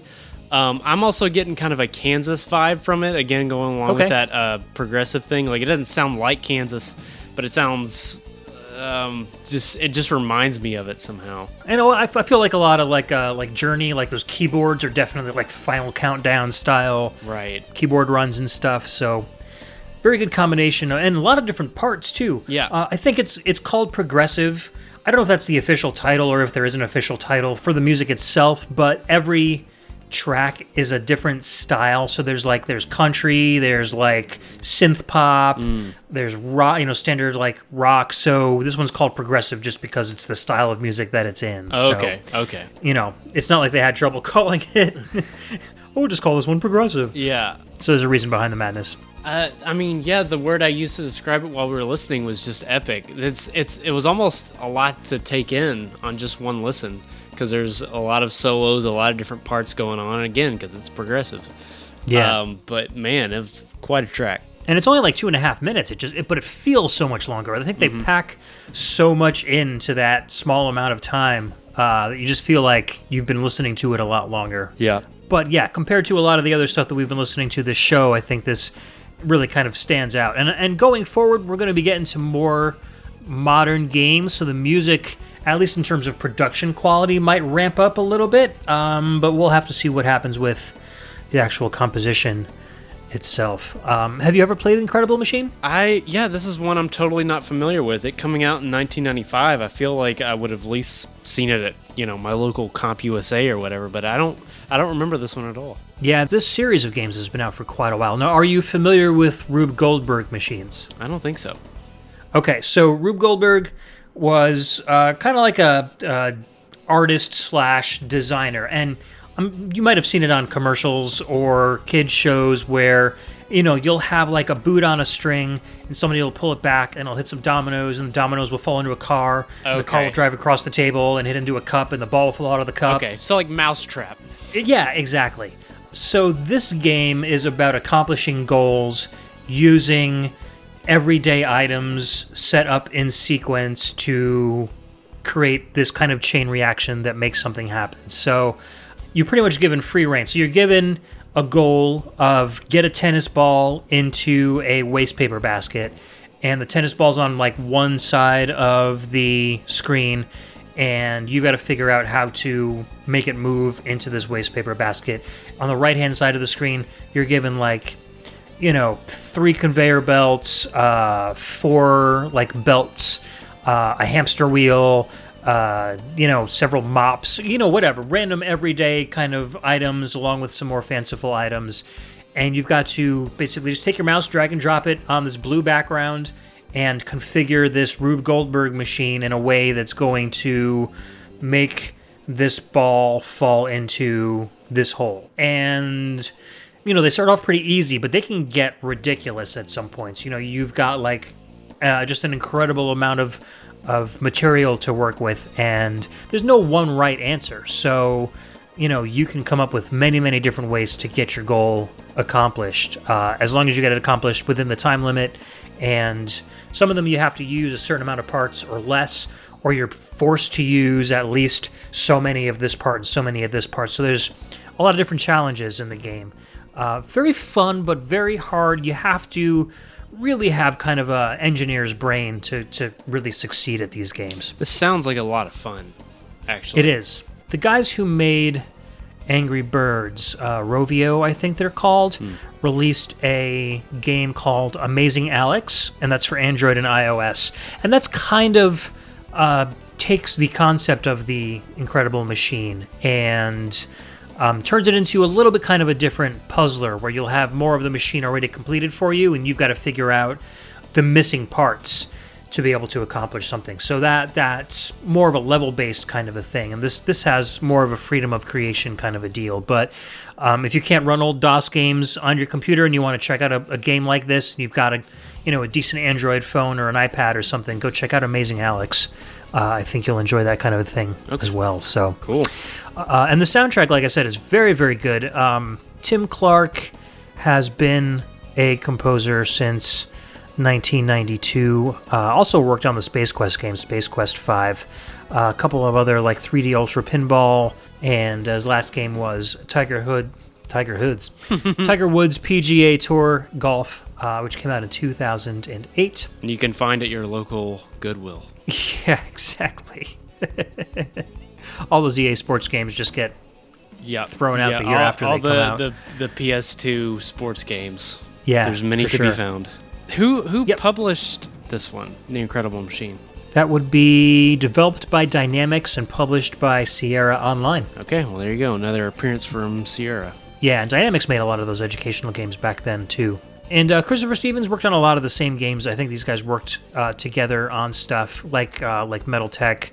He was one of the musicians on Simpsons Hit and Run, and then the NFL Game Day series, and then his last game was MLB The Show 17 in 2017. So he's still working in the industry, which is pretty cool. Yeah. All right, man. I'm all done with The Incredible Machine. Next up is another pick from me. I think actually the rest of the show is all for me. I picked a lot of the newer games we're going to be listening to today. Right. This one is, again, a game with a really good soundtrack that's probably gone unknown for quite a while. This is the track Exotic from Nancy Drew's Secret of the Scarlet Hand. And this came out for PC in 2002. And this was composed by Kevin Manthe and Kevin Ripple. One of those.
And that was Exotic from Nancy Drew's Secret of the Scarlet Hand.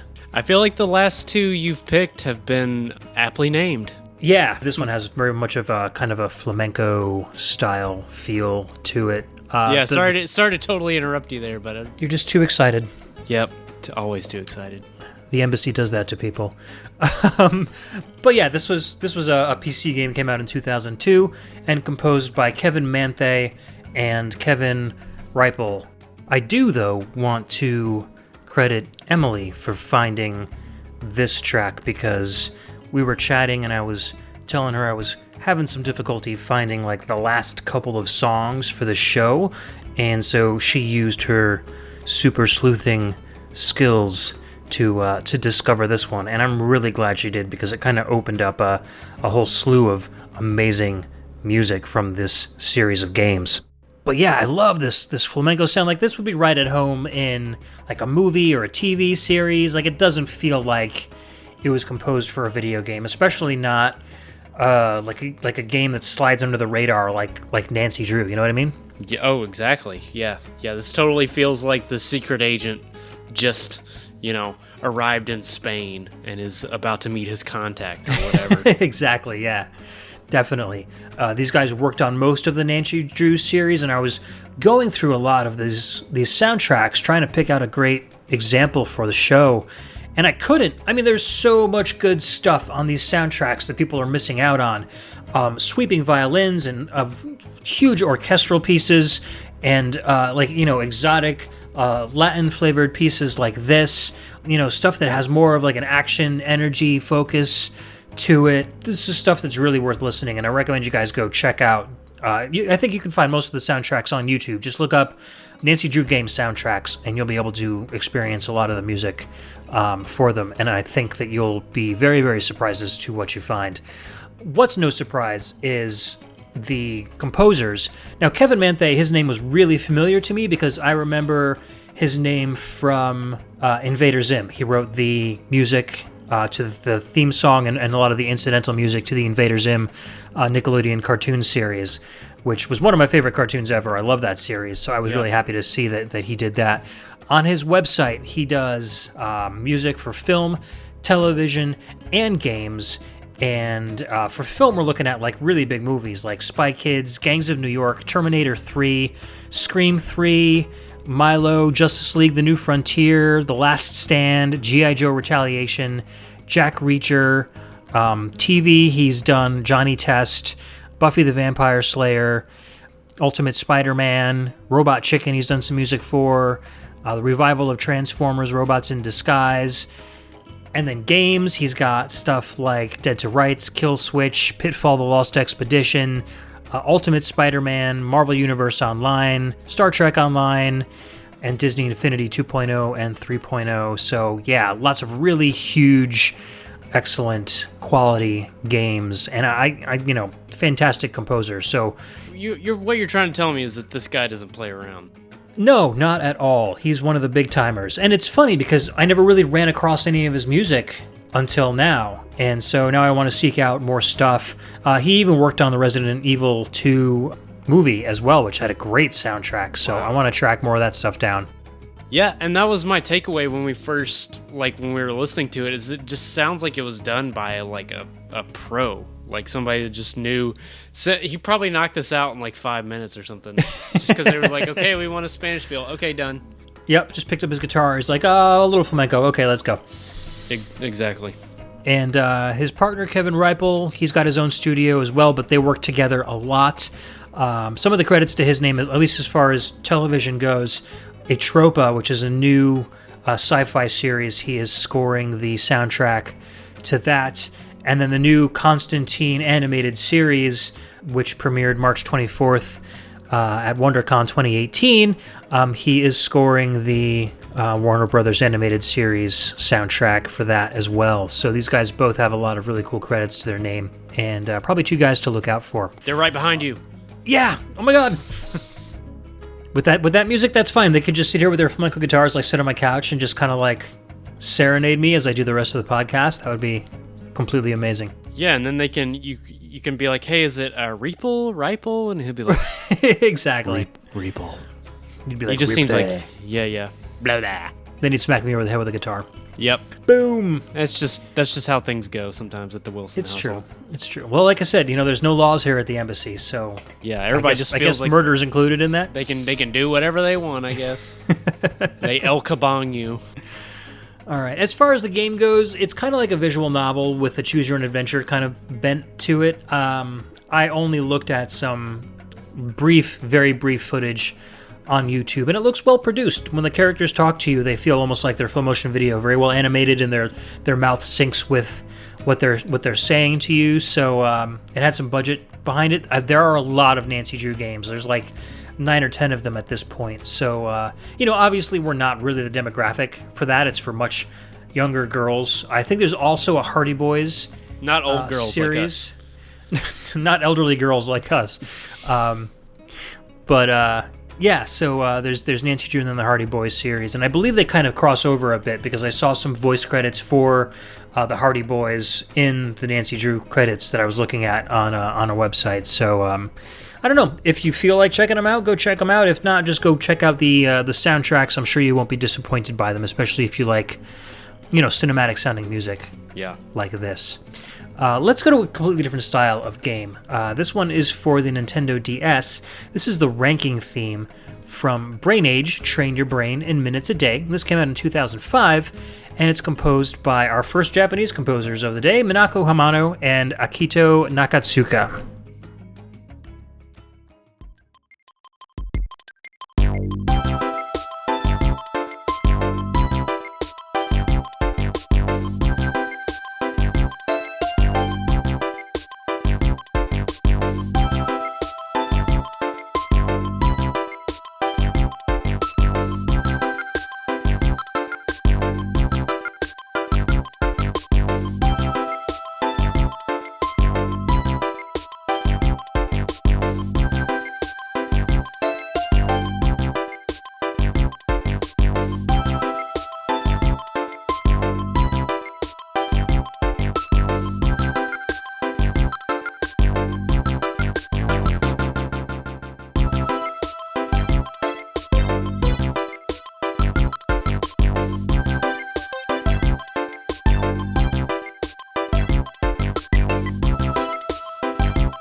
All right, that was Ranking from Brain Age. Train your brain in minutes a day from the Nintendo DS in 2005, composed by Minako Hamano and Akito Nakatsuka, two very well-known Nintendo Japanese composers. But before we get into them, let's talk a little bit about the music. Definitely a Nintendo feel to this track. Oh, yeah. I feel like, I just went to the Nintendo World Store in New York City, probably like 3 or 4 months ago, not even. And the great thing about it is you walk in there, and of course, what music do they have playing in the background? But it's all soundtracks from Nintendo games. And kind of like my dream come true. It's like all VGM all the time. I could work there and be totally happy for the rest of my life. But I feel like this would be a perfect track to play while you're shopping at the Nintendo World Store. It just has that kind of like laid back, I'm gonna, the music is great, but it's gonna let me concentrate on looking at all the stuff that there is to buy and how much money I'm gonna spend and stuff like that. So, I don't know, what impression did you get from this one? Well, it was just what we were saying, in that, it's our second time, only our second time, hearing from Japanese composers in this episode, and it feels very similar to the Mario Paint theme. This one, it's not that same kind of Latin thing we were talking about earlier, but there's just something about it that still has a very similar vibe. Yeah, for sure. That I can't place, and maybe it's just the mood of it, and that it's so easygoing and like just chill out music. I don't know how else to put it. My favorite part about it was the more electronic elements, and that by that I mean like I don't even know what you'd call it, like the electronic editing, where it'd be like do brrr, yep. Like it'd do that little weird filtery type thing. And I was trying to think of what that was reminding me of, just because it almost seems like it has a sense of humor about it. And it almost like I felt like I was getting a Katamari vibe from it. And I know you're way more familiar with those games than I am, but what little I've played, and again, I know Katamari has a broad range of all kinds of crazy music, but there's just something about the mood of it that reminded me of that. And I was just curious if you agreed with that or not. Yeah, now that you say it, I can definitely feel that. I think if Katamari were ever released on the DS, you'd hear music very, very similar to this in that game. It's got a very, like I said, like a Japanese feel. But again, just totally laid back and fun, and just it feels friendly. Like you can, if it were a person, you could immediately just go up and shake its hand and start having a nice conversation with them. You know what I mean? I know exactly what you mean. That's funny, personifying music like that. But yes, I know exactly what you mean. Yeah. And I don't think that was, a coincidence either. I'm pretty sure. I mean, especially with this game, because the game is very, very friendly. You hold the DS sideways like a book, so that the regular screen is on your left-hand side, and the screen that the touch screen is on your right-hand side. And you'll have, problems or equations, etc., on your left-hand side, and you would actually write down your answers or draw little pictures on the touch screen. And this particular track is where you get your ranking. It shows you how well you've done. You get like similar problems each day. I think it goes like in a 5-day cycle or a 7-day cycle, where they give you similar problems every single day, and you kind of practice them, and it shows your progress as far as like, how you're doing with your thinking and your critical skills. And your object is to, obviously get better at focusing and stuff like that. So so this is where you would get your results and learn how dumb you are or how smart you are. But it's fun. I mean, I remember when this game first came out, I got it and really enjoyed playing it. And it was one of those games that kept my attention for quite a while, because it gives you rewards for, playing it every single day or so many days in a row. And it just kind of kept me going pretty well. I should probably get back into it. I think I would have a lot of fun with it now, especially with the bigger 3DS screen. I think it would work really well. But a little bit about these composers. Like I said, they should definitely be familiar to you. So Minako Hamano, obviously, Legend of Zelda, Link's Awakening was one of the composers on there. The Game Boy Camera did the music for that. Did a little bit on Tetris DS, Metroid Zero Mission, Wario World, Metroid Fusion, Mii Force for the for the Nintendo 3DS. Donkey Kong Country Returns 3D. Donkey Kong Country Tropical Freeze did a few of the tracks and some voice recording for that. Mario Tennis Ultra Smash. Metroid Samus Returns in 2017. And her last game was Hey Pikmin in 2017. She was more of a management team member on that. Akito Nakatsuka, Excite Bike, Devil World, Clu Clu Land, Ice Climber, Zelda 2, Mike Tyson's Punch-Out, Golf, Mario Open Golf, Pilowing 64. I mean, these are games that are just huge Nintendo games that everybody knows. So, very, very famous composer. If you might not know their name, you'll definitely know their music. Mario Super Sluggers in 2008, Excite Bike World Rally in 2009, and Kiki Trick, whatever that is, in 2012 was their last credit. So yeah, two very experienced at this point Nintendo composers. So I don't think that's any secret that this track sounds A, very Nintendo, B, very well composed, and C, right on the nose as far as the kind of feel they were going for this particular type of game. So we got one more to go through. As unknown as most of these games might be to some people, this one's probably even the most unknown of any of them. This one is called Future You, the prep game for SAT. And this came out also on the DS in 2008. This one is called Glyph, and we don't have any composer information on this game. We don't have much information on this game at all. So let's take a listen to this one.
That was Glyph from Future You, the prep game for SAT that came out on the Nintendo DS in 2008 by an unknown composer, but a pretty talented composer. I don't know, I would have thought this would have been a live recorded song originally when I heard it, but according to the files that were in the game, this is all sequenced music, which is really cool. Yeah. I think the sound samples they use sound really, really good. Yeah, it feels very human. Yeah, I guess it's got kind of like a Middle Eastern flair. I mean, I'm not really good with music from that area of the world, so... Well, that's because you haven't played enough. Where in the world is this music coming from San Diego? Oh my god, that would be an awesome game. Yeah. But, but I really like this. It's a very obscure game. Basically, like I said, it's an SAT prep game.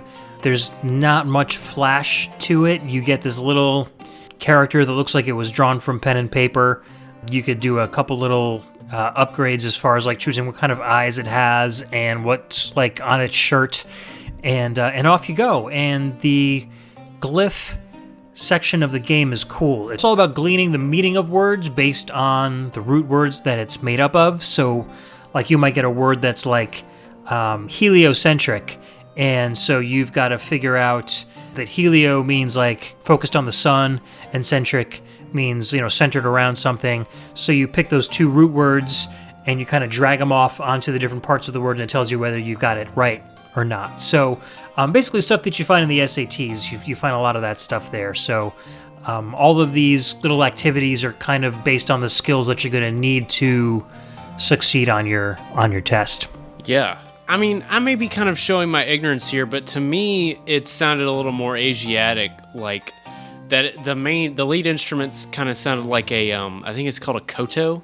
Yes. Okay. So I was definitely getting more of a Japanese vibe from this one. Again, I may be just kind of getting that completely wrong, but I really did feel like it was the kind of music that would foster thought and contemplation and stuff.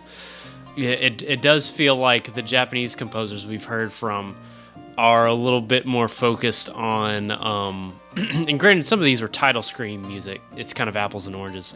But some of these feel like more contemplative and atmospheric as opposed to a theme that might call attention to itself. Yeah, true. I mean, I did actually, I spent a lot of time actually playing the Glyph game because I wanted to, as I was kind of listening to a lot of these tracks, I realized that the music that's playing in the background, if you have the volume turned up, of course, really does kind of change how you feel and how you focus on a lot of these educational games. I'm the kind of person that, like, and I've said this before, I hate white noise, I hate distractions in the background. I tend to freak out even if there's like a ceiling fan going in a circle, so I'm very, very distractible. And so if I'm going to be playing a game that is an educational title, I'm going to need music that's going to be not up in my face. It's going to need to not have instruments that are constantly changing and going off on weird tangents and solos. And I feel like this particular track, even though it's not like as relaxing as some of the other tracks we've heard, this ticks all of those boxes as far as what I require from an educational game soundtrack. So I really liked listening to it while I was trying to figure out what these words meant. I wish I knew who the composer was because I'd like to hear their other stuff, because a lot of the different pieces of music in this game don't sound like this at all. There's like 6 or 7 different pieces of music, and a lot of them are much more kind of traditional video gamey style tunes, and this one just really stood out as being kind of old world style. And like you said, there's a very human element to it, and I was very surprised that it was actually sequenced music. Yeah. It maybe not in the way it sounds, but just the vibe of it. It reminded me of this, I don't know if it's just on YouTube, but that's where I've seen it. This kind of hip thing called like lo-fi hip-hop beats to study to. Yeah. It kind of reminded me of that, just in the way that it's non-obtrusive, but maybe, again, kind of fosters thought and that kind of thing. So I really enjoy this one, even if it's not something I would listen to for its own sake. I enjoy it in the sense that I feel like it would help you prepare for the SAT. Exactly. And if you got a kid that's taking the SATs, you might find this game for 35 cents in a bargain bin somewhere. So there you go. Go dig it out and give it to him and say, here, use this ancient DS machine to prepare for your test. Yeah. And here's your friendly PSA is that now is really the time that if you're going to scoop up any Wii or DS games or anything from the mid-aughts, this is the time to do it, because 10 years ago is not old enough to be retro. It's true. They're not popular yet. Yeah, or re-popular. Yeah. So, and maybe some things that are going to be rare aren't so rare right now. So this is something I have to remind myself of, because it's like there's a few Wii titles that I just never got around to that I really should probably try to find on eBay or something, and then I can put my kid through college here in about 30 years. Right. Exactly. And the 3DS can still play DS games natively, so ironically, that almost kind of keeps the cost down because people aren't quote-unquote collecting them because they're still like usable games. Right. So, once the consoles that stop being able to play them kind of go off the market, then that's when the costs for them seem to go up. It seems backwards, but I never understood classic game collecting market anyway. Yeah, so. it's a bit insane. Yep, exactly. So that is all we've got as far as music goes for the show. Any takeaways or final thoughts on the music we played today, Cam? I just feel so freaking smart right now. Like I can equate the world. Yeah, like I can do some glyphs and some simple math and solve a mystery with my eagle eye. And build an airplane. Yeah, all that stuff.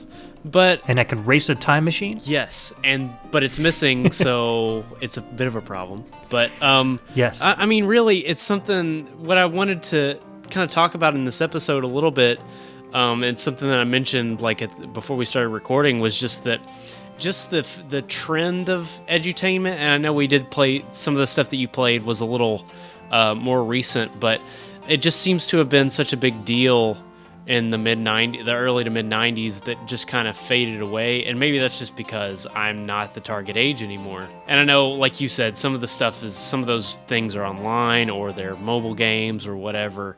But I feel like there really was this huge push for interactive learning, maybe because it was a new frontier.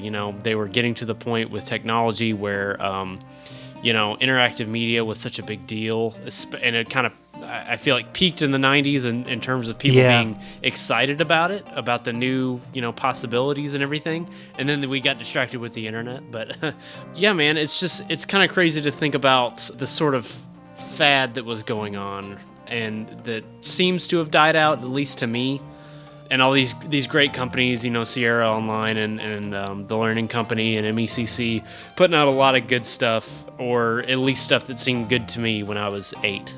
So yeah, no, I totally agree with you there. I think I almost kind of experienced this firsthand, at least up until about 6-7 months ago. I worked for a school system. I did IT for a school system, so I know exactly what was on their computers, and it was not individual learning software like this. It was, we were allowing access to websites like Starfall and all of these math sites. And so it's all built into the web now, all of this educational gaming that the kids are doing at school. So, but the nice thing about that is that, now you have games that save progress. The teacher has their own kind of educator's console where they can get the scores that their kids are getting when they play these computer games, and they can make sure that they're putting the right amount of time and playing, the parts of the games that are for their grade level. So even though we're not getting these individual games like, Mario's Time Machine, Eagle Eye Mysteries, etc., I think that the games that they are playing are benefiting the students more. So they're getting more feedback about how they're doing, and the games are more able to be tailored to what they need to learn and the areas they need to focus on. So it's a good trade-off there. And they're also making educational modules for Minecraft. I know Logan plays Roblox all the time, and there's a lot of really cool educational stuff on there that kids are just playing, and they're thinking it's entertainment and not even realizing that they're learning something from it. So that's the ultimate. It's all very cool. That's the ultimate end goal is making learning fun. And I know that sounds so freaking corny, but I'm a huge believer in that play is super important. And a lot of the most important stuff you learn through play, and that's huge for kids. It's huge for adults, even though we don't emphasize that so much. It's huge for, it's huge for animals, everything. So I'm a huge proponent of that kind of stuff, and I really do feel like when things are associated with positive emotions, you really get a lot more out of it. So I totally agree. I'm hesitant to talk any about the hard facts of the value of edutainment, especially in its current state, because I know absolutely nothing about it. But I like to think that it works, and that there's a bright future ahead for non-traditional learning, I guess. Oh yeah, I agree with you 100%. I've seen my kids firsthand benefit from educational apps, and there are a lot of educational apps on tablets, like iPad and Android, etc. My youngest kid has a lot of educational stuff games where you have to, you use the touchscreen now. So there's bins at the bottom that have, fractions in them, 2/4, 3/4, et cetera.